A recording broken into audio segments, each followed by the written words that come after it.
One key is to be flexible. Expect the unexpected. Things are always going to arise, but have a good plan and a good open communication about what you're going to do and how you're going to address those challenges.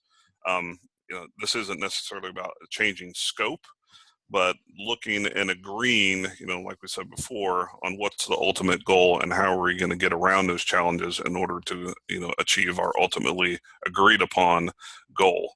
In terms of goals, be realistic about your goals.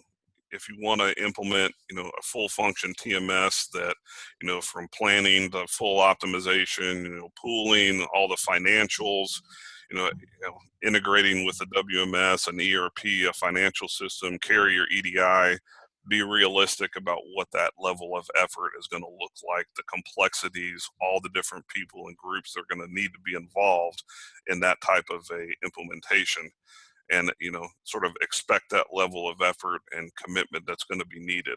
And more along, also to add on to the expectations part, don't look at a TMS as your silver bullet to solve a bunch of other problems within your supply chain.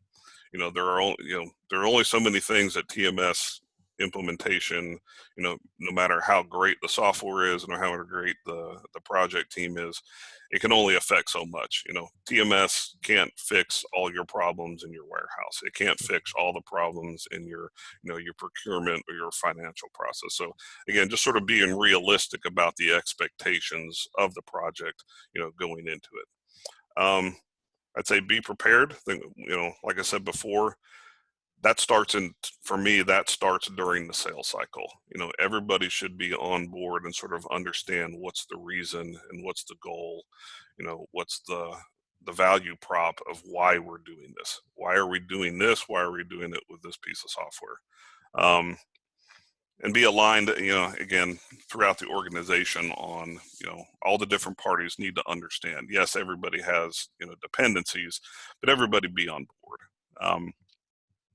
Having the right people at the right time. Key members of the project team, do they have the time that's required? And are they spread too thin across other projects day to day? Do they have other real jobs?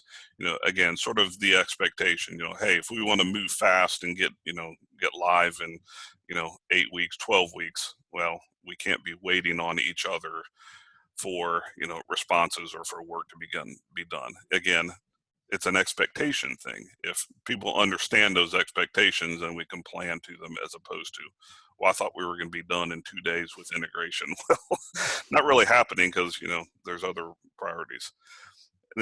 For the people part, I would say it's really important to have, a functional leader as your super user.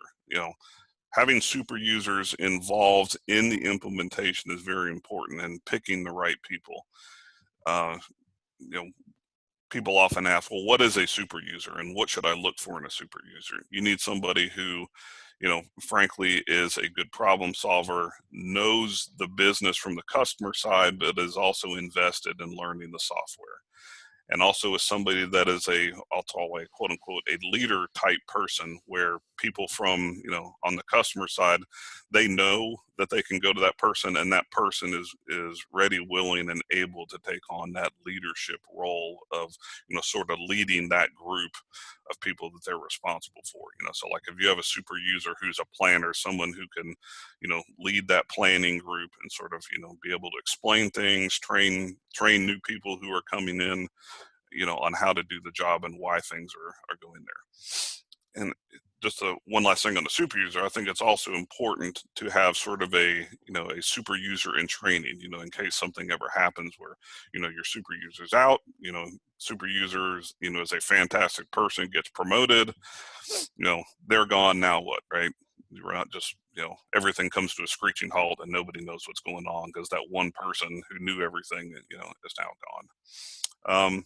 Teamwork, having good project management on both sides, open, honest, timely communication with each other, and frankly, not that everybody has to be buddy and, go out for dinner and beers every night during the project, but the projects that I've seen that are, successful, there tends to be, a sense of camaraderie within that team, from the vendor side, as well as the customer side. There's a spirit of working together.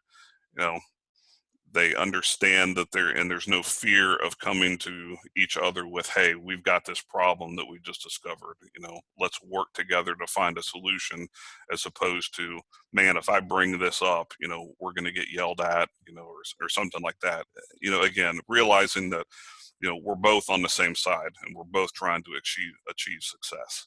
um, so those are, at a high level, just some of the things I've seen over my many years, and gray hair development of, projects that tend to go better than others.